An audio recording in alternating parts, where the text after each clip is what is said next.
Velkommen til denne korte guide til brug af Xenons Danmarks WasteSaver-app.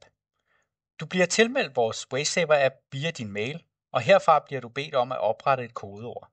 Din administrator på din lokation kan tilmelde dig som bruger af systemet, hvis du ikke allerede er tilmeldt. Når du har oprettet et kodeord, kan du logge på WasteSaver-appen via dette link: app.xenons.com. Husk at gemme linket som favorit i din browser på din computer og på din telefon.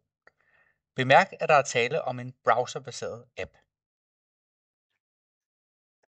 Når du er logget ind, starter du med at se menuen Ordre, hvor du kan se alle dine tømninger, der er planlagt til faste tidspunkter, samt eventuelle bestilte tømninger. Det er også her, du kan indberette et problem, hvis du mod forventning ikke har fået tømt din container til tid. Øverst i venstre hjørne kan du se den lokation, du er tilknyttet. Du kan selvfølgelig være tilknyttet flere lokationer fra din virksomhed.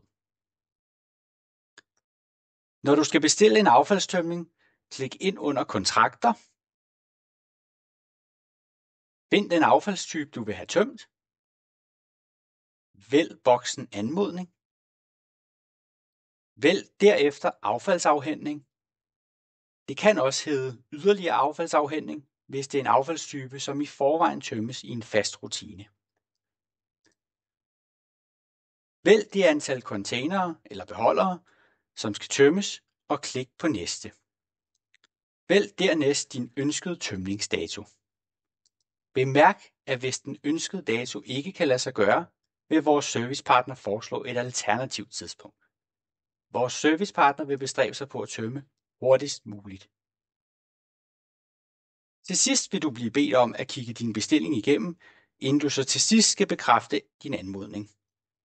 Vores servicepartner vil nu få besked om din ønskede affaldstømning og vil udføre ordren hurtigst muligt. Er du i tvivl om noget, kan du på WasteSaver-appen altid klikke ind under support og få svar på dine spørgsmål. Alternativt sidder vores kundeservice og supportteam klar til at hjælpe dig.